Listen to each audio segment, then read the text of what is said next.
Can you fly this plane and land it? Surely you can't be serious. I am serious. And don't call me Shirley. Liam Jones from 32.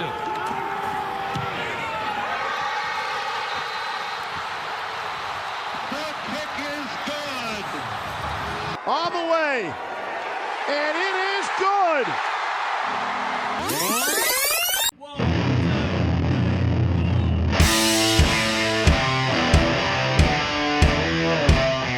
You're listening to The Review on the OSG Podcasting Network.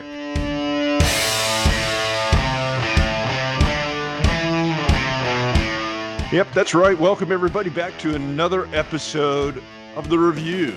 It's college football's week that was. Look back at the things that have gone on over the course of the weekend from your friends here at OSG Sports. We are the online sports guys, in case you were wondering what OSG stands for. I am OSG Phil. He is OSG Nelson. Check. And we want to talk about a few odd things, some interesting games, and we're kind of to the point now where the season's kind of sifting a little bit. And we're seeing who our really, really good teams are, and we're seeing a few odd upsets here, some strange ones at that. Which leads me to the first game we're going to talk about, which is Oklahoma and Kansas State. And I don't know if did you get to see any of this? Because it was I'm not even sure what to think. Kansas State just looked better than Oklahoma. Yeah, it was just one of those days for Oklahoma. And when you have a coach like Chris Kleeman, with his pedigree that he had developed in FCS, Division 1AA, whatever you want to call it, at North Dakota State, he's a big game coach. And you talk about signature wins early in programs. I think this one for Kleeman is exactly that, where you get to sit there and figure out, okay, how do I put Manhattan back on the map? Everybody's talking about Bill Snyder and the shadow and ghosts and all this kind of stuff at Bill Snyder Family Stadium. And so what does Chris Kleeman do? Basically, he just puts the pedal down and exposed Oklahoma's defense for what a lot of folks have seen, that there were issues with Lincoln Riley defensively, and you just try to outscore folks. And a lot of times you can do that.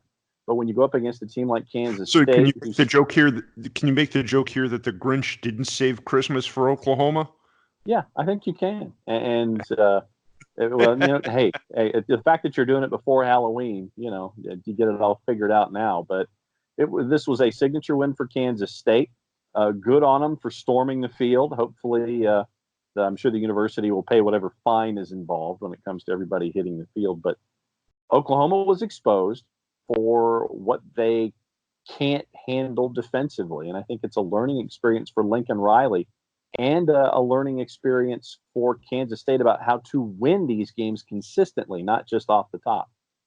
I mean, they dominated the time of possession. They had the ball for almost 40 minutes in this game.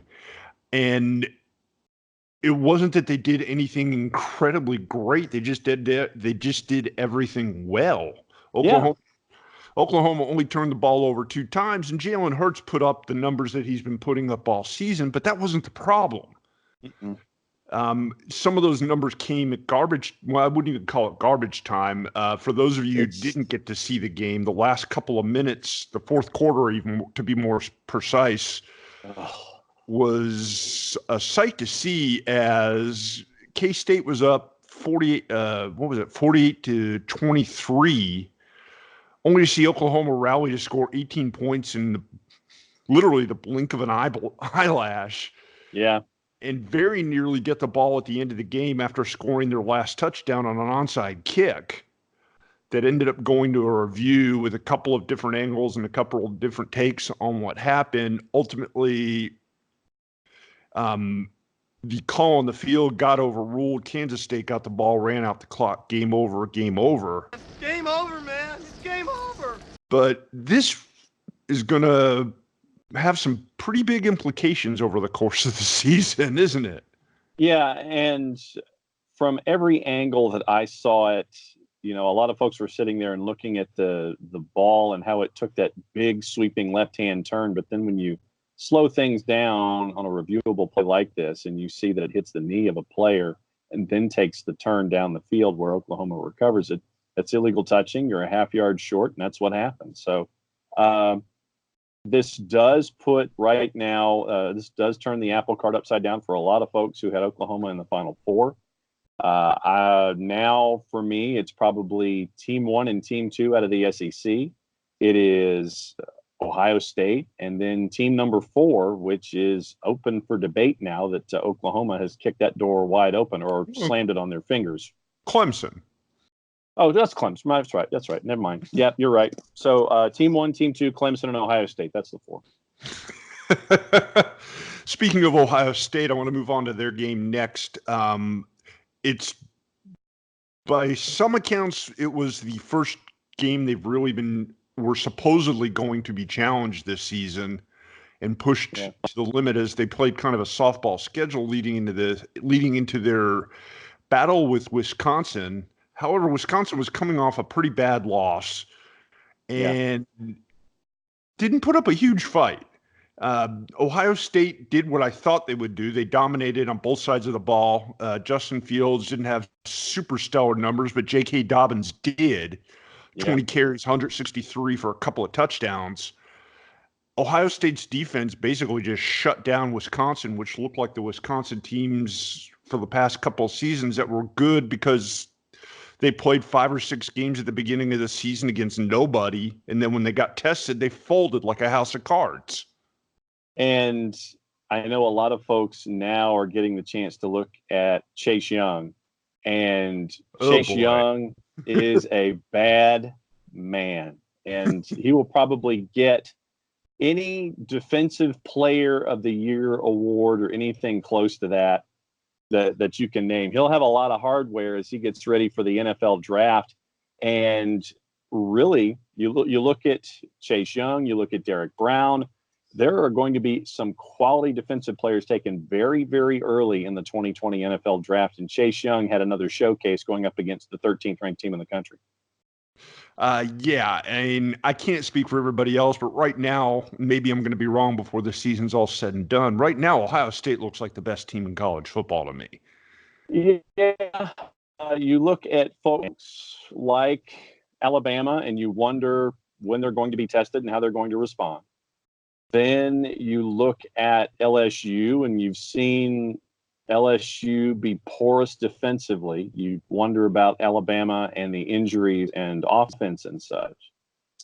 But Ohio State right now, Justin Fields, and we're going to say pedestrian numbers, 12 to 22 for 167 and 2. But when you have, Chris Olave, who catches 7 of those for 93 and gets both of the scores, you have J.K. Dobbins do what he did, and you have a defense led by Chase Young that is doing what they're doing, then right now you're wondering why they're the number 3 team in the country and LSU got the hopscotch folks right now. Yeah, speaking of LSU, a big game for the Tigers this week as they face one of the many other teams called the Tigers as well. LSU and Auburn in Death Valley in Baton Rouge. A great game, an absolute slobber knocker, to quote Jim Ross. Both teams landing body blows against each other for the entire course of the super soggy, wet game day in Louisiana. LSU gets a win. Joe Burrow, huge game, 321 yards and a touchdown pass. I enjoyed watching this game. It was a very well played game. All right, so let's take this a couple of different ways. Kevin Steele had the perfect game plan for LSU. Make sure everything happened in front of you. Do not let them beat you deep. And I think I can count twice that did happen. So what Kevin Steele forced LSU to do was try to do things very, very slowly, very methodically, 3 and 4 yard passes. So that way his secondary wouldn't get burned, and he tried to get pressure with his front 7, which he did a lot of the time. When you look at the offense of Auburn and you see what Bo Nix was forced to look at defensively from Dave Aranda, you had 8 guys in the box, and when you have guys like Delpit out on the edge going one-on-one with your lead receivers, you're basically daring Bo Nix to throw the ball, and you're challenging your defensive backs in this situation. And you only saw limited duty from Boobie Whitlow, and it was out of the Wildcat formations. And DJ Williams is probably someone to pay attention to when it comes to the freshman running game. But you had an LSU defense forcing Bo Nix into throwing decisions that weren't necessarily the smartest ones on the board. He's throwing back shoulder throws, throwing behind receivers. You're getting pressure from as many guys as Aranda will send in any given down and distance.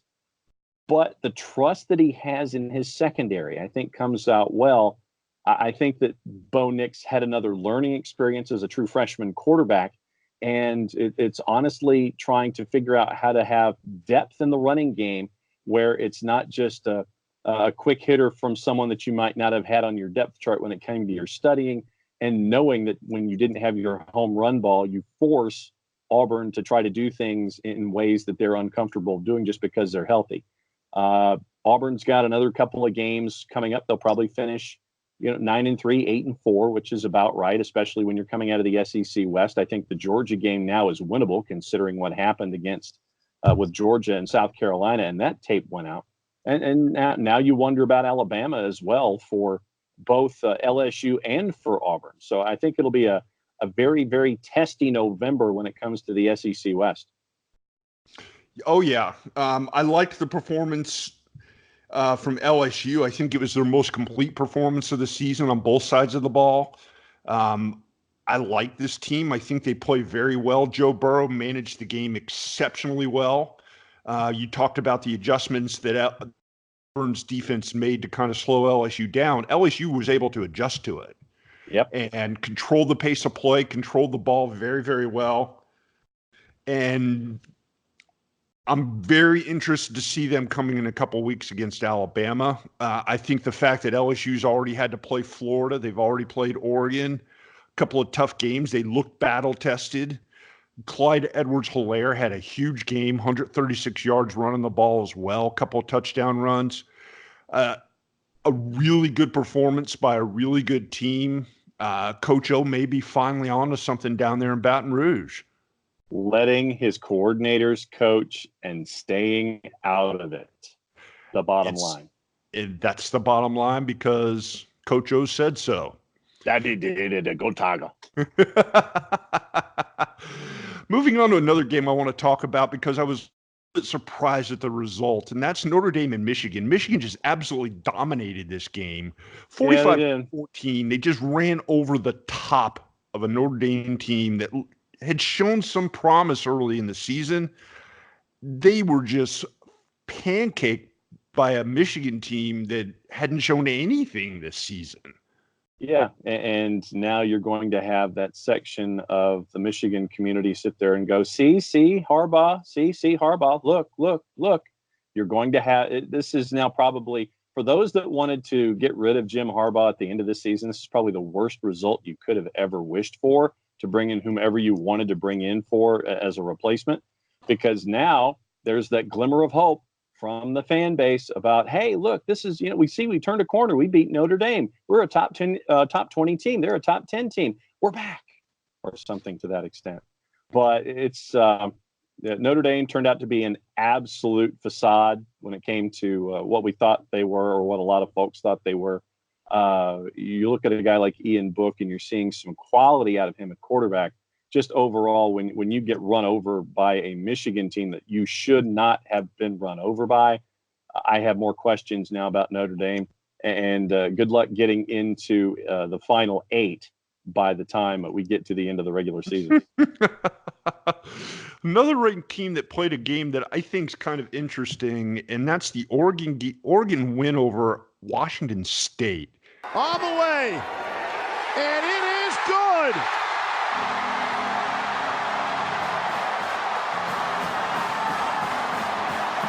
It took the entire length of the game. Camden Lewis drills a 26-yard field goal at the buzzer. Oregon wins 37-35 over Washington State in a game arguably for Pac-12 supremacy, as nobody has really jumped off the page in the Pac-12 other than maybe the Ducks. Yeah, and that's the thing. It's just when you look at the Pac-12, they are going to be the conference that's going to be left out again when it comes to the Final Four again, because there are flashes from folks I think Oregon's luster was bumped off in week 1 when they lost to Auburn in Dallas. And anybody who had any hope of anyone else popping through, I mean, Arizona State and with what Herm Edwards has done, we've talked to Hode Rubino at Devil's Digest repeatedly about the CEO approach that he had. Their activity against UCLA this past weekend really just solidified them being okay and not winning big games the way that Herm Edwards wants. So I think that the Pac-12 is just going to be beating each other up this time around. And congratulations to all of you for making your way to games on New Year's Day that will not have anything to do with the Final 8 or the Final 4. Another game that caught my attention, and I think it's a team that nobody ever talks about because of where they play, and that's the Sun Belt. But they just keep winning, even with a new coach this season. Appalachian State wins over South Alabama 30-3. That into itself was not a huge surprise, as the Mountaineers were a huge favorite. But App State's 7-0. Yep. They were ranked 21 at the end of last week and likely will move up this week. Is this the little sleeper group of 5 team that nobody's paying attention to that may walk away undefeated? Yeah, I think that it's either them or it's Boise, one of the two, or maybe even both. Boise I mean, lost. But I mean, it's those, Boise's always that Cinderella is what I'm saying. Boise's the one that always kind of sits there and is one that you look at. Right now, App State in the new AP poll comes in at number 20. And you look at, say, a Utah at number 9, they would have that. They're going to need some help to get into that Final 8. Minnesota coming in at 13. I think that at 8-0, they're going to do well. I think that there are some games that might question that PJ Fleck will have questions after that. But does SMU at 15? SMU for me would probably get consideration for anything before an App State team would, though. But are they the best team that nobody's ever heard of? Well, I mean, let me ask you this. Is it SMU or is it App State, considering what SMU hasn't done over the last, say, 20 years? No, but SMU is also a name brand. Even if they haven't been hugely successful over the last couple of years, it's still a name brand, and it's a Power 5 school.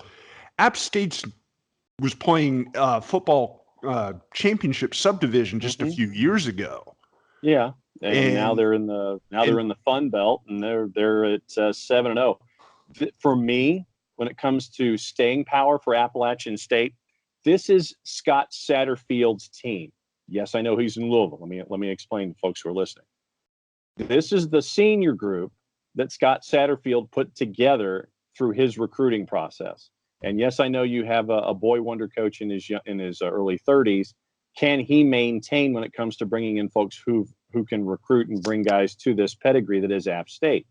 For me, for App State to continue to be this kind of success that we're seeing right now as a top 20 team, it has to be continued after the Satterfield players cycle themselves through.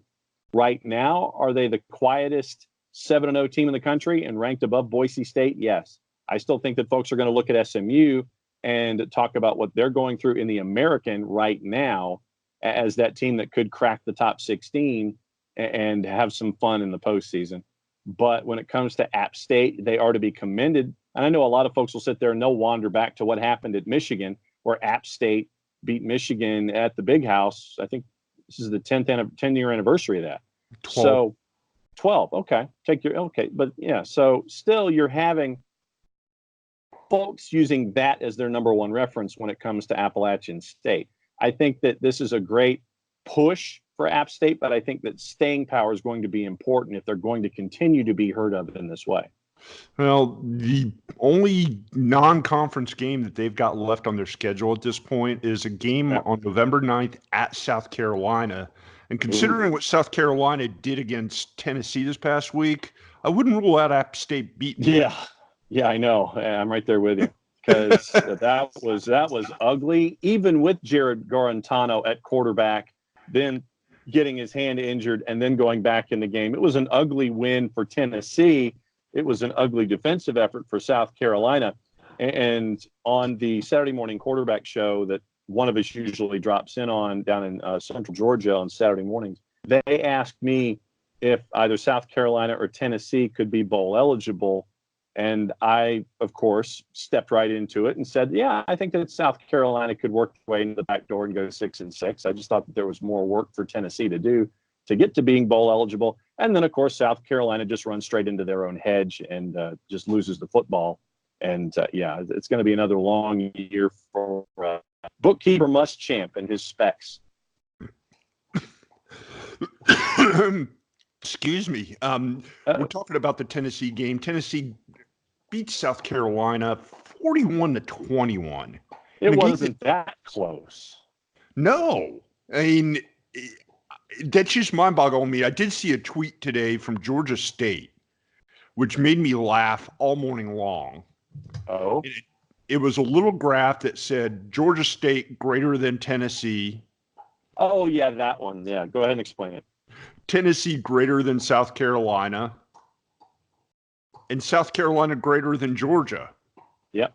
Therefore, the transitive property of winning in college football means that that first team is better than their brothers in state. I'm all for it. I failed math, but that's a great equation. It just made me laugh. I did like that Tennessee. Juwan Jennings had a huge game. He was going into the season, everybody expected him to be one of the best wide receivers in the SEC. And this week he finally proved it with 7 catches, 174 yards, and a couple of touchdowns. Huge game from him. Block punt returns, punt return for Tennessee, special teams for South Carolina just fell off the wagon. Yeah. But it was a surprise. I did not expect that to happen. Did not. No. Another game that, before we wrap things up here on the first block of the review here on your OSG Sports Podcasting Network, one last game I want to hit on before we leave, and that is a little bit of an upset, not a huge upset. For all the talk about the Texas Longhorns being back, they laid another. I know you're shocked at that. Yeah, I am. TCU downs them 37-27. Time to stop talking about that. Stop talking about that. Yeah. And just real quickly here before I wrap it up, props to Chip Kelly and the UCLA Bruins, their second win in a row. They take care of Arizona State 42-32. And it was 42-10 after 3. And so Arizona State scores 22 in the fourth quarter to kind of make sure that they carried something out of that game, but it wasn't even that close. It was just a dominant effort from UCLA. Joshua Kelly, 34 for 164 and 4 on the ground for the Bruins. And Jaden Daniels having to throw for most of the game, 20-29 for 267 and 3 for Arizona State. Arizona State now 5-3, 2-3 in the Pac-12 South. That's big. And now UCLA 3-2 in their division in the Pac-12. And it's what happens when you win 3 games in a row in the Pac-12. So right now you've got a team at 3-5 in UCLA who is 3-2 in the Pac-12 South. All right. And what do you say we wrap things up here in the first block? But we still have plenty of things to talk about, so don't touch that dial. Don't touch that dial. Don't hit the button on your phone or on your car radio or wherever you might be listening to this podcast here on Spreaker, iTunes, Google Play, or the OSG Sports app. Don't forget the OSG Sports app because it's free. The best price possible. Yes. When we come back, we're going to talk about the teams that we think should be in the conversation for the college football playoff as we head into the month of November. We're going to talk a little bit about games coming up this upcoming week because there's a couple of interesting matchups ahead. And we're going to talk about a few other news and notes and things that came up over the course of the week because the show rundown that I put into an email form for us doesn't have the complete list of things that I put in there for some reason. Nice. Technology. Yes, gotta love it. Stay tuned, everybody. We're going to take a brief time out here. When we come back, all that and more here on the review. This is the OSG Sports Podcast. Podcasting Network. The online sports guys would love to hear from you. Go to our Twitter page at OSG Sports for a comment, rant, or just whatever's on your mind about college football. Soccer Down Here is sponsored by Appolinsky & Associates, LLC, personal injury lawyers with over 30 years of experience. Call Steve Appolinsky at 518-350-4231 or email him at steve@aa-legal.com if you need help with a wrongful death or serious injury matter. Steve Appolinsky is rated one of the top 100 trial attorneys in Georgia, recognized as Legal Elite by Georgia Trend magazine for being one of the most effective lawyers in Georgia. If you want to scale a mountain, buy boots. If you want to turn your crush into something more, say hi. At Country Financial, we know protecting the things you love and preparing for tomorrow start with simple steps. So we help you take small steps today with insurance and financial services that can have a big impact on your family's future. For all your home, auto, and life insurance needs, call Jason Wright at 678-568-6871. Enjoy all of our shows from the OSG Sports Podcasting Network. The OSG Sports app is up and running. Download it today. Russians don't take a dump, son, without a plan. Welcome back to the review, everybody. You're in the second half of the show. You're listening to OSG Sports. We are talking college football. With me is, of course, OSG Nelson. And John, I want to talk now that we're about to enter the month of November about teams that are climbing and teams that are dropping like bricks.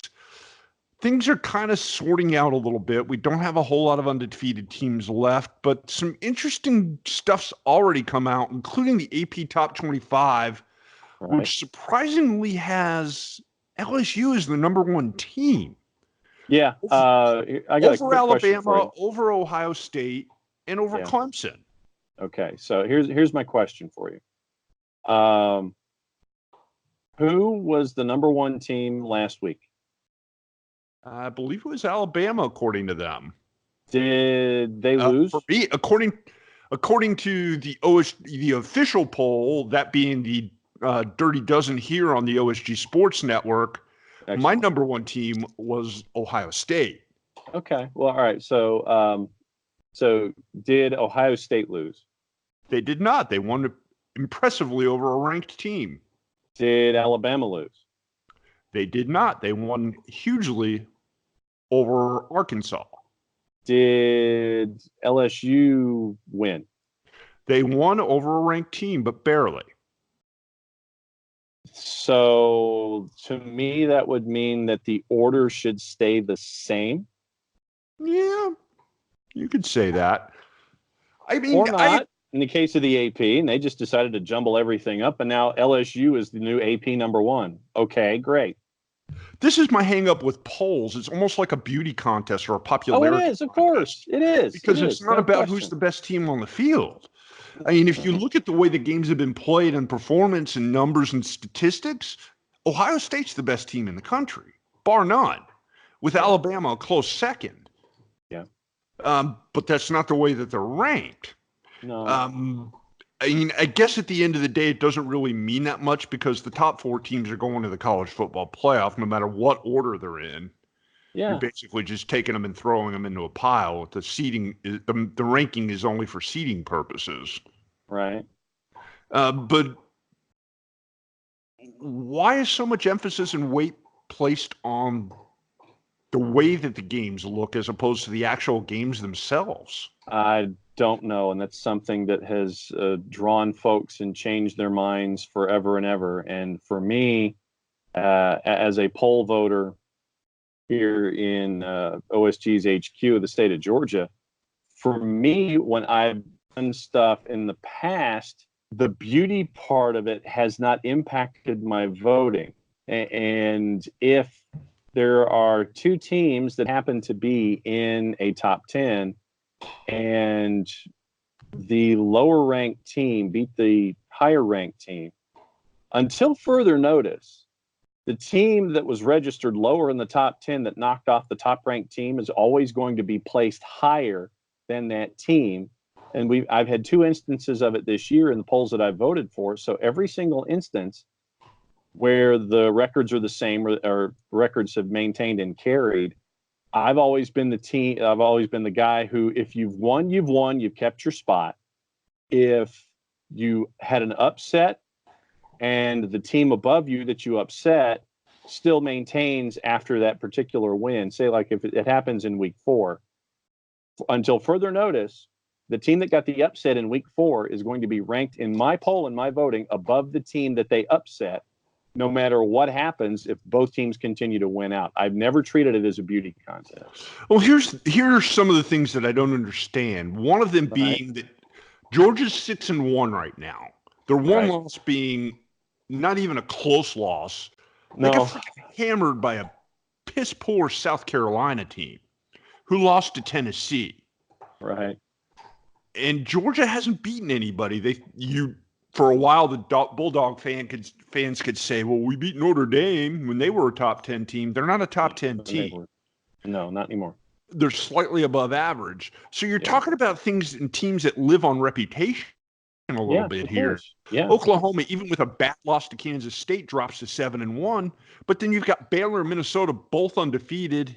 And Baylor's number 12 and Minnesota's number 13, both play in a Power 5 conference. Right. It doesn't make a lot of sense. You're still going on name reputation. Florida's 7-1 and they're ranked 6th, which makes 0 sense to me. 0. But remember, as we get later on in the season, you're going to have a lot of these named teams going their way up and down the rankings if they win or they lose. It's going to get more and more erratic the closer you get to the last game or two in the regular season, so that the teams with pedigrees can make their way up or down if they continue to fall off the map. And so you're not going to, if you're a voter or if you look at polls for the remaining 5 weeks of the season, you're not going to be happy with what you see, because you're going to have a lot of knee-jerk reactions to what they see. It's going to be beauty contests. Yes, that does happen. It will still continue to happen.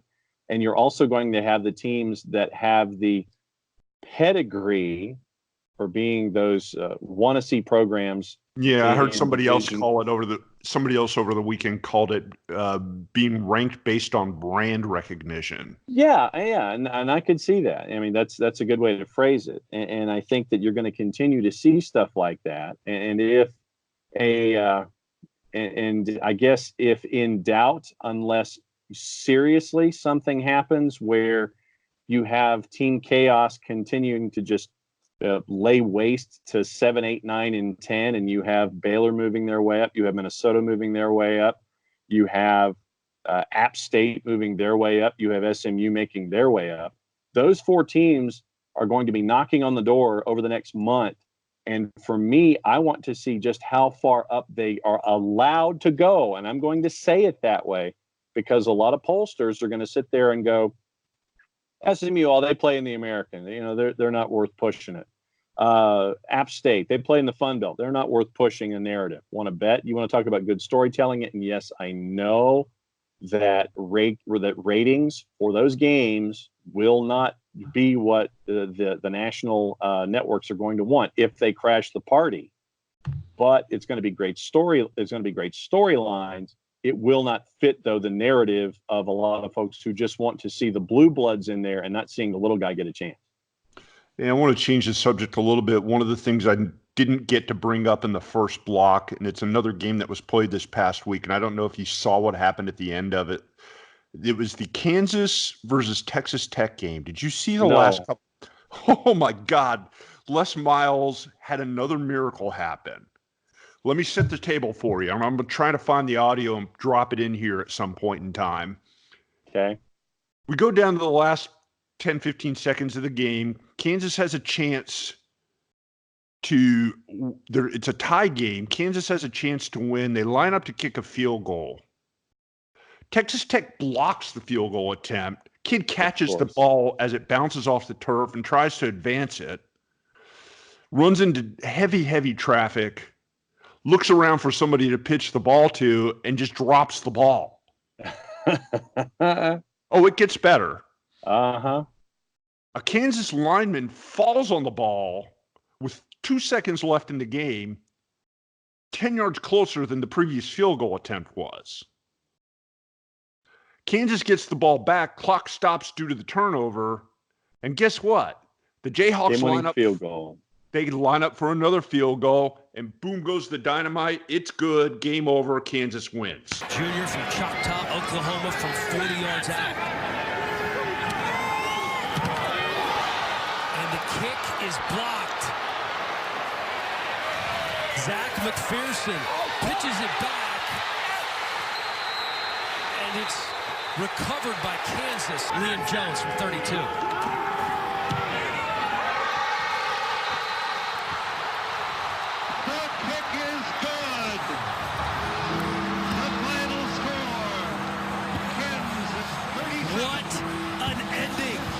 Kansas 3-5, Texas Tech 3-5. On the day, Carter Stanley 26 of 37 for 415 and 4.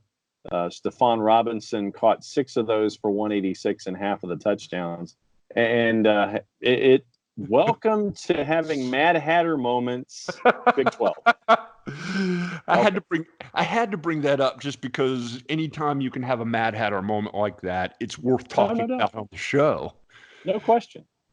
From there, we should transition into a few of the news and notes of the week because there were a few of them. Sure. Couple interesting things that I saw from this weekend. One was the Wisconsin Badgers complaining about Ohio State and Illinois using their jump around song that they use to punt. Yeah, they're whining because the other teams are using it to make fun of them when it's their celebration that they do to start the fourth quarter of their games. And Wisconsin tight end Jake Ferguson is quoted as saying, it definitely stings a little bit. Maybe you shouldn't lose the game and then you wouldn't have to worry about that. Stop for it. starters. Stop it. Yeah. That's how it rolls in college football, particularly when you're playing a conference game. If the other has a chance to take advantage of something that they consider kind of goofy that you do, you know full well that they're going to do it. Wait for the Stanford band to make fun of you if you ever play Stanford. I mean, come on. Get some thick skin. Come on, man. Please. Stop it. Yeah. Stop it. Couple other odd little tidbits to talk about too. And I've lost my place completely. What were we going to talk about? Well, I know you wanted to talk about Georgia Southern, and I know you wanted to get into that. UConn and UMass, by the way, they played, and someone actually did win. UConn beat UMass 56-35. So UConn is now 2-6. UMass is now 1-7, and still not the worst team in college football, but they are a close second. New Mexico State is 0-8 after losing to Georgia Southern, after having to pack up their lives, go from Las Cruces to Statesboro, and play a noon kick, I believe. It was either a noon kick or a 3. It was an early afternoon kick in Statesboro. It was a 3 o'clock kick in the borough. Okay, so still it's 1 o'clock in the afternoon, so that's not too bad. But the Aggies, I think, are now 0-8, and they should be as close to the bottom of the barrel as possible. So I'm looking at New Mexico State and UMass. I'm anticipating, sir, when you put out the bottom of the barrel, that they should be pretty close. Yes, however, they are not the worst team in college football. That honor goes still to the Akron Zips. And that's how many points they got this week against Northern Illinois, losing 49-0. And Northern Illinois, with that win, they're now 3-5. Woo! 3-5, beating Akron, who is now 0-8 and 0-4 in the MAC. So there is no action. Yeah, and the Akron Zips this season could not be more aptly named. Yeah, and for those of you wondering what we're talking about teams that land in the bottom of the barrel. It's part of our weekly column here at OSG headquarters called The Dirty Dozen and the Bottom of the Barrel. The dozen being the 12 best teams in college football. The bottom of the barrel being the 5 worst teams in college football. Yeah, they're not. It's a weekly segment. It drops on Wednesday mornings, both on the podcasting network and on our website, theonlinesportsguys.com. Excellent plug. Thank you. Nicely done. Thank you very much. Anything that kind of pops up in your radar that you saw this week that was worth talking about? Dakota Marker. Yes. For those of you wondering what that is, John will explain it to you here in a second, but it was one of the features of our rivalry show. Yeah. The rivalry show drops on Thursday mornings here on the OSG Sports Podcasting Network, and that's where John, Brother Wilkie, occasionally me, Anthony Goldman, and a whole host of other people talk college football rivalries and trophy games. The games you may have heard of, the games you may not have heard of, the games that make college football the tradition-laden institution that we all consider them to be. Did I use enough descriptive adjectives there? I think you pretty much were right there on top of it. So a little background. For those of you that watched the Saturday morning show on ESPN, because of losses the previous week involving Illinois pulling an upset, Michigan State losing, things like that, they decided to go to Brookings, South Dakota for the Dakota Marker game, which happened to be North Dakota State, South Dakota State, 1 versus 3 in FCS. And it was really cool to catch up with the play-by-play voices of both the Jacks and Bison prepping for that one. And you go back into the archive and listen to that particular game, but lived up to the billing. South Dakota State had the lead 6-0 after 1 quarter. And North Dakota State comes back to win as the top-ranked team in FCS, 23-16 in Brookings. And North Dakota State now 8-0, 4-0 in the Missouri Valley. South Dakota State drops to 6-2. Remember, they took Minnesota to the end of that game earlier this year in non-conference play. So expect both of these guys who've been semifinalists. Both teams have made the semifinals. North Dakota State, I believe, has won 7 national championships since they both moved up from Division II. And it was a 71-yard touchdown by Adam Cofield with 2.5 minutes to go. Great pageantry. It was great to see Brookings, South Dakota roll out for the morning show Saturday on the 4-Letter Network. So those kinds of games are what we talk about when it comes to rivalries and trophy games. But it was good to see a game like this get the exposure on the national level that it did. Speaking of national level rivalry games, Florida and Georgia sign a new deal. They're going to stick around, play the game in Jacksonville, the world's largest cocktail party, even though we're not supposed to be calling it that. Correct. They'll be playing at least through 2023 there in Jacksonville. And just by coincidence, that game happens to be coming up this weekend. Correct. We should find out which of those teams should be in the top 10 and which of them will be playing in a late December bowl game. Yep. After this. Couple other or very early New Year's morning. Yes. A couple other quick hitters here. Tua Tagovailoa. Tua Tagovailoa will be back for the Alabama Crimson Tide probably after the bye week this coming week when the Crimson Tide and LSU square off just in time in the game of the century this month, the month of November for this year. Go. Easy for you to say. Yes. And then quick note about my team, the Georgia Southern Eagles. Yep. Tough week. Lost one of the freshman players. Took his own life. And it's a hard subject to discuss, but it's something that really is something that college football and college football coaches and people who monitor these athletes should be looking on the lookout for, shouldn't they? And this is, this is Mental Health Awareness Month, and there's also folks who are turning eyes towards suicide prevention this month as well. And we know that a lot of folks have their causes, but when you have something like this happen in Statesboro to a true freshman who is away from home for the first time, all the pressures that are involved in that, and you heap on top of that athletics and academics, and obviously it was a very, very long week and a very long weekend for everybody in Georgia Southern. And obviously, we just wanted to let everybody know, as a part of the Georgia Southern community, that we love you very much and we're thinking about you.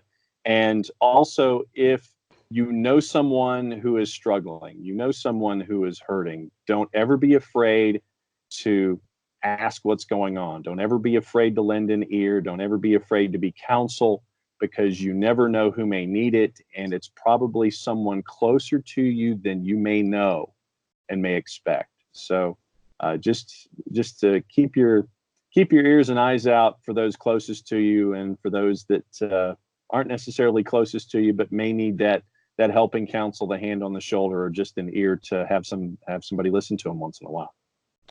Hey, my thoughts go out to the players, the coaches, all the alums, the Georgia Southern Network. Kind of ending things on a downer here, but show must go on, as they say, I suppose. Yes.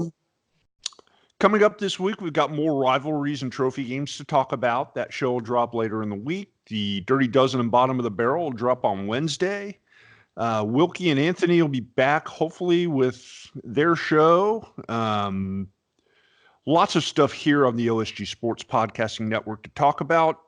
John, I guess until next week, we might as well go ahead and sign off and say goodbye. All right, so let's see. It is Facebook. It is Twitter. It is at OSG Sports, at OSG Phil, at OSG Nelson.